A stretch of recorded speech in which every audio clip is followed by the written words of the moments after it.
Hello, knowledge seekers. In this episode of 20-Minute Books, we're diving into The Art of Rivalry by Sebastian Smee. This compelling book offers an intimate glimpse into the competitive dynamics that fuel the creative processes of some of the world's most renowned artists. Through detailed analyses, Smee, a Pulitzer Prize-winning art critic for the Boston Globe, explores how personal relationships between peers have not only influenced individual artistic development, but also pioneered the evolution of the arts throughout history. The Art of Rivalry is more than just a history lesson. It's a study of human nature, passion, and the complex interplay between competition and creativity. By examining the lives and relationships of these artists, Smee reveals how rivalry often acts as a catalyst for innovation, pushing artists to exceed the constraints of their imagination.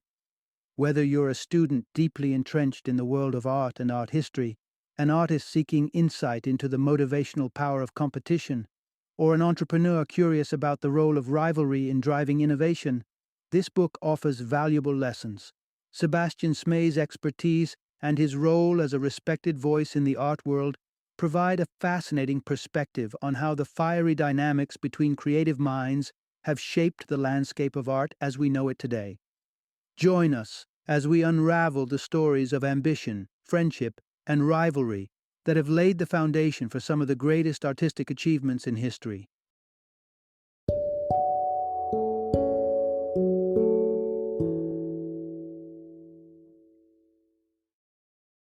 The Art of Rivalry: Four Friendships, Betrayals, and Breakthroughs in Modern Art.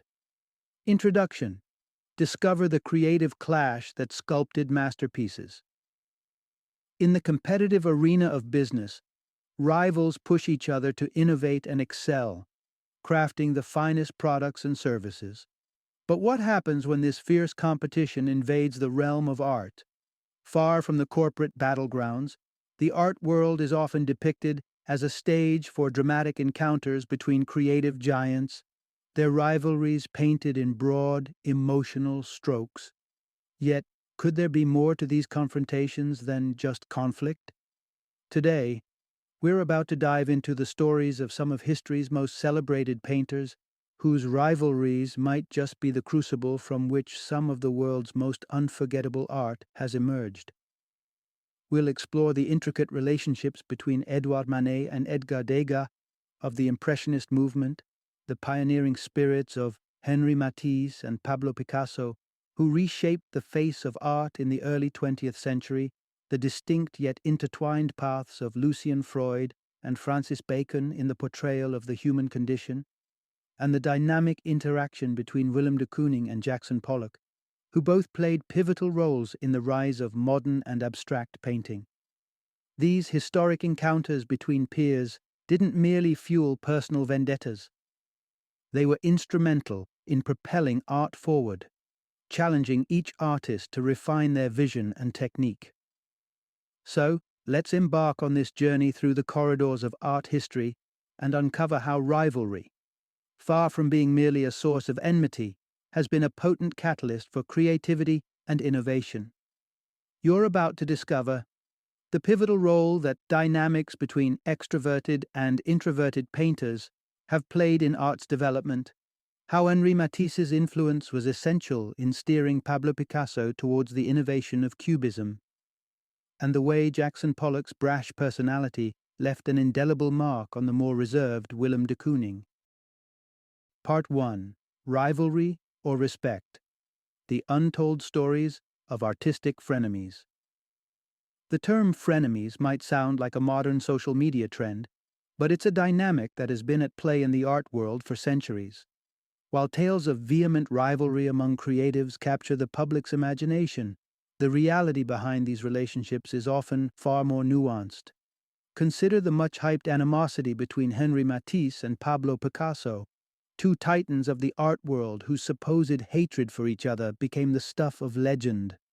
The fervor reached such heights that Picasso's followers resorted to defacing Paris with graffiti, issuing bogus public health warnings about the dangers of viewing Matisse's art. They even targeted a portrait of Matisse's daughter Marguerite, with rubber arrows in their bizarre show of allegiance. Yet the truth was far less dramatic. Matisse and Picasso, rather than being bitter rivals, shared a bond marked by mutual visits to each other's studios and leisurely strolls in the Tuileries gardens. Another classic case is that of Willem de Kooning and Jackson Pollock. Their rivalry, largely fueled by competing critics Harold Rosenberg and Clement Greenberg, suggested a deep-seated hostility. However, in reality, these artists held each other's work in high esteem, maintaining a profound respect that occasionally manifested in unconventional ways, including Pollock's habit of challenging de Kooning to fights or shouting at him during exhibitions, only to later commend his work publicly.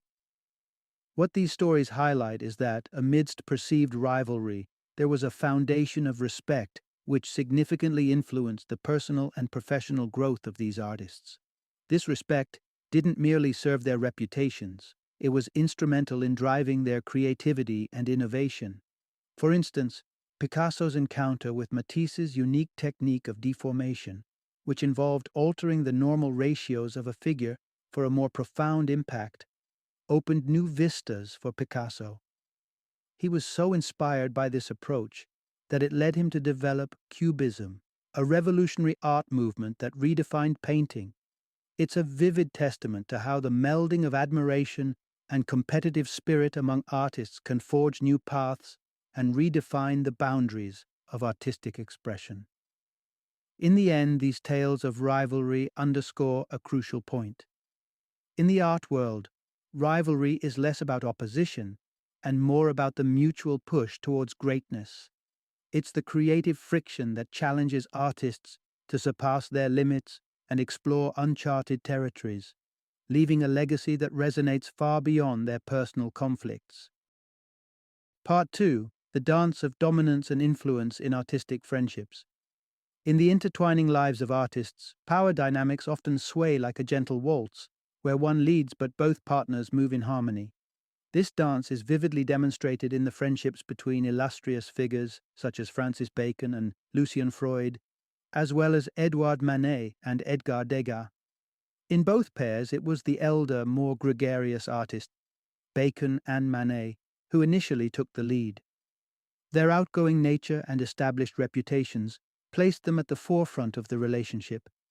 Bacon, with his magnetic charisma, captivated many, including the more reserved Freud. In contrast, Manet's love for the vibrant streets and cafes of Paris, mingling with other artists and leading discussions, positioned him as a natural leader among his peers, including the introspective Degas. However, to view these friendships purely in terms of dominant and submissive roles would be to overlook the intricate exchange of influence that occurred within. Bacon may have been the force of nature that drew Freud out of his shell, demonstrating the power of charm over aggression. Similarly, Manet's strong self-belief and social prowess encouraged Degas to embrace a more assertive stance within the art world. Yet, the quieter, more introspective artists in these relationships wielded a subtler but no less significant influence. Freud, with his distinct focus on portraiture, left a lasting mark on Bacon's work. Even after their friendship ended, Bacon continued to paint portraits of Freud, a testament to the indelible impact Freud had on him. This reciprocal influence highlights a fundamental truth about relationships between artists. While one may appear to lead, both contribute crucially to each other's development. The mentorship and inspiration flowing between them underscore the idea that in the realm of creative endeavor, power is not wielded but shared. The dominant personality may guide the partnership's direction, but it is the continuous exchange of ideas, perspectives, and inspirations that enriches both participants. In the world of art, these friendships demonstrate that the force of personality is not a barrier but a gateway to deeper understanding and mutual growth. The dance of dominance and reciprocity in these relationships spurs transformative change, not just within the artists themselves, but also within the art they create, leaving a legacy that extends far beyond their individual careers. Part 3. The Creative Alchemy of Matisse and Picasso. Henri Matisse and Pablo Picasso shared a unique bond. one where rivalry and inspiration intertwined to fuel remarkable innovations in art. Much like Francis Bacon's influence on Lucian Freud, Matisse played a pivotal role in shaping Picasso, who, despite his natural reticence, would rise to challenge and eventually redefine artistic expression through Cubism. This dynamic, however, was fluid, with influence ebbing and flowing between the two masters, a testament to the power of competition and camaraderie combined. Picasso, despite his extraordinary talent, initially found himself overshadowed by Matisse's mesmerizing charisma. At the gatherings hosted by the Stein siblings, Matisse, with his eloquent French, would effortlessly captivate the room, establishing himself as a focal point of the Parisian art scene. Picasso, grappling with language barriers and a different cultural background, felt himself a step behind, unable to command the same attention or wield the same influence among the Parisian art patrons. However, this perceived shortfall became the crucible for Picasso's ambition. It spurred him on, driving him to break new ground in an assertive bid to step out from Matisse's luminous shadow. This compulsion to innovate led to the creation of Les Demoiselles d'Avignon, a groundbreaking work that marked Picasso's bold entry as a formidable force in art, distinct yet on par with Matisse. The influence was not unidirectional. Matisse, too, absorbed elements from Picasso's revolutionary approach. The exchange at one of the Stein soirees, where Matisse introduced Picasso to an African statue, exemplifies this. The statue not only influenced Picasso's path to Cubism, but also signified the exchange of ideas that flowed between them. This moment symbolizes the profound impact they had on one another's artistic direction. The consequent emergence of Cubism not only propelled Picasso to new heights, but also nudged Matisse towards experimentation. The once color-dominant and softly lined canvases of Matisse began to evolve, incorporating the stark lines and form-focused style characteristic of Cubism. A standout symbol of this transformation is Matisse's portrayal of his daughter Marguerite, executed with an approach that diverged significantly from his previous work, underlining the mutual influence that defined their relationship. Matisse and Picasso's rapport represents a form of creative alchemy, where rivalry, fueled by respect and the exchange of ideas, catalyzed artistic innovation. Their story is a powerful reminder that in the realm of creativity, influences mold and shape in unpredictable ways, driving artists to explore new horizons and redefine the boundaries of what is possible. Through their intertwined journey, Matisse and Picasso not only sculpted their own legacies, but also left an indelible mark on the canvas of art history. Part 4. When Mavericks and Maestros Collide, Unleashing Artistic Freedom. In the vibrant tapestry of the art world, the friendships between painters often illuminate a fascinating dynamic, where the outgoing, freewheeling spirits profoundly influence their more meticulous, tradition-anchored peers. This interaction between extroverts and their technically proficient counterparts has frequently acted as a catalyst, encouraging a liberation of style that reshapes the very essence of their work. Let's consider the compelling contrast between artists like Francis Bacon and his peer Lucian Freud. Bacon, with his cavalier approach to painting, would dive into his work with a sort of wild abandon, attacking the canvas without a predetermined outcome in mind. Freud, renowned for his meticulous attention to detail, represented the antithesis of this method. Yet it was this very dichotomy that forged a bridge between their worlds, inspiring Freud to adopt a degree of Bacon's spontaneous vigor, a leap into the void of creativity that was once alien to him. Similarly, the dynamic between Willem de Kooning and Jackson Pollock serves as a testament to the transformative power of artistic influence. De Kooning, a master draftsman, found himself spellbound by Pollock's drip painting technique, a method that epitomized artistic freedom. The encounter led de Kooning to produce Excavation, a masterpiece that marries his refined technique with the raw, unfettered expression he admired in Pollock's work.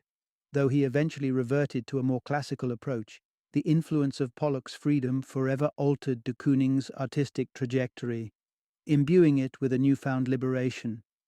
This pattern of influence, where the brash disruptors inspire a liberating shift in their more reserved, technically oriented fellows, speaks volumes about the essence of artistic growth. It serves as a poignant reminder that creativity often thrives at the intersection of discipline and disorder. As these artists engaged with one another, they not only transformed their own approaches, but also propelled the entire field of art forward.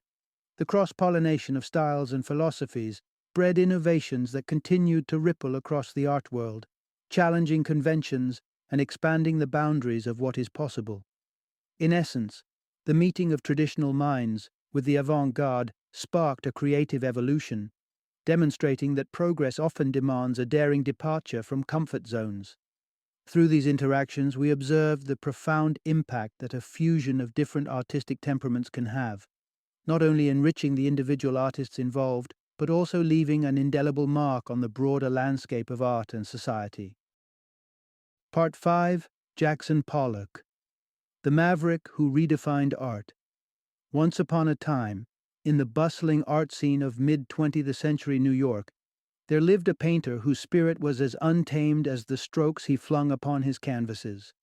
His name was Jackson Pollock, a name that would resound in the echelons of art history as a revolutionary force, a wild child whose unruly genius was misunderstood in its early days.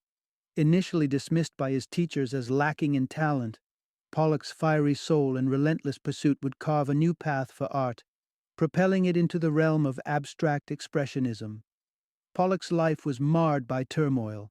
His battles with alcoholism and volatile temperament often led to explosive outbursts, straining his personal relationships, particularly with Lee Krasner. Yet, Krasner, herself an accomplished artist, recognized the brilliance that simmered beneath Pollock's stormy exterior. Her unwavering support, despite facing abuse, was a testament to her belief in his genius, a gamble that would eventually pay off, altering the course of art. Among Pollock's peers, Willem de Kooning stood out not only as a friend, but as a riveted observer, intrigued by the raw passion and spontaneity that Pollock infused into his work. Inspired, de Kooning sought to channel this fervor into his own art, managing to strike a balance that allowed him to flourish professionally without succumbing to the personal tumult that ensnared Pollock. Pollock's influence transcended his immediate circle, reshaping modern art in ways that continue to be felt across multiple disciplines, from performance art to contemporary dance and poetry. His legacy is not confined to the visual arts but permeates the broader cultural landscape. Central to Pollock's impact was his pioneering of the all-over composition, a technique that decentralized the focus of artwork, moving away from clear subjects or narratives towards an emphasis on the overall impact of the piece. This approach championed a freedom and fluidity that challenged traditional views and invited viewers to engage with art on a more emotional, instinctual level. Though Pollock's life was tragically cut short, his journey was a beacon of transformation, pushing the boundaries of artistic expression and inviting a re-evaluation of what art could be. In his wake, he left a rich legacy that continues to inspire, challenge, and provoke. Pollock was more than just an artist. He was a force of nature whose eccentricities and raw emotional energy were instrumental in enriching our cultural dialogues and expanding the horizons of artistic possibility. Part 6. A symphony of rivalries and respect among artistic giants. The tales of the greatest artists in history often read like an epic narrative, where heroes and rivals spur each other towards greatness. The legends we've explored, luminaries whose works transcend time and culture, were not solitary geniuses but interlinked stars in a vast constellation of creativity.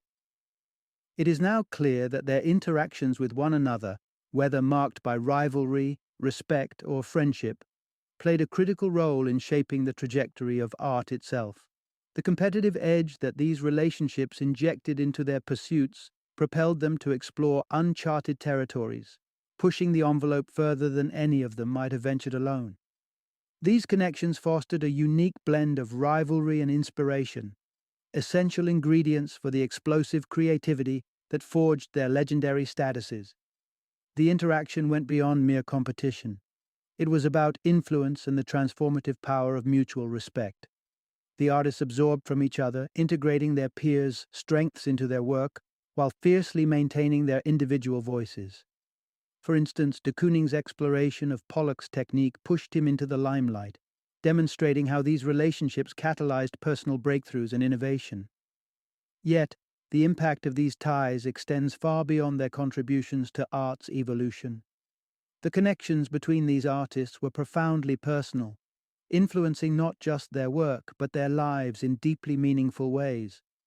Freud's enduring attachment to Bacon's two figures, Picasso's lifelong treasure of Matisse's portrait of Marguerite, and de Kooning's move to be near Pollock's final resting place. These gestures reveal the depth of the bonds that formed between them.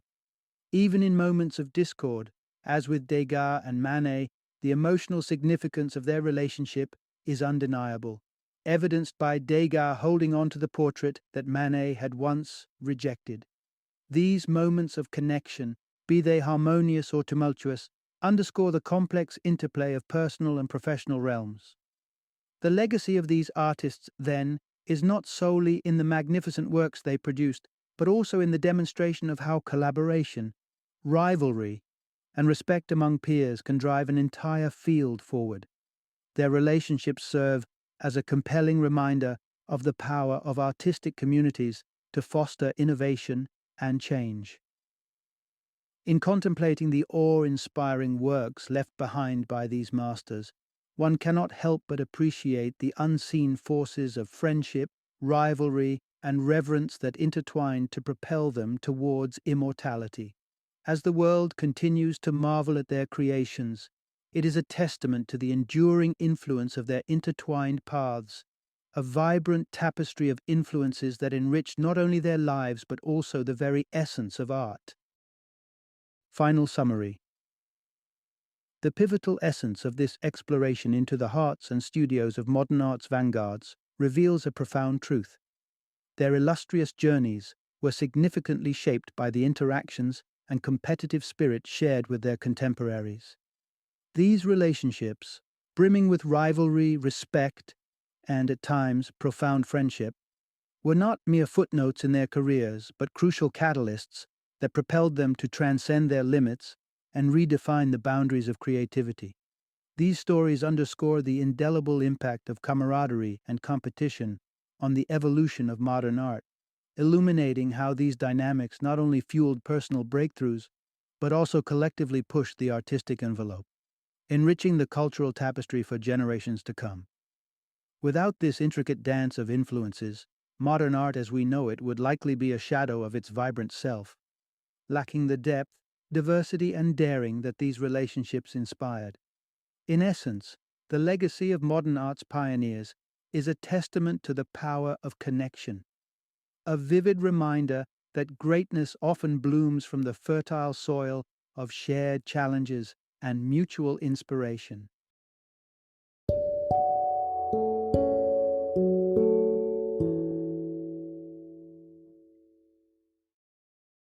Thank you for joining me today on this journey of learning and discovery as we explored the insights of another thought-provoking book in our growing library of knowledge.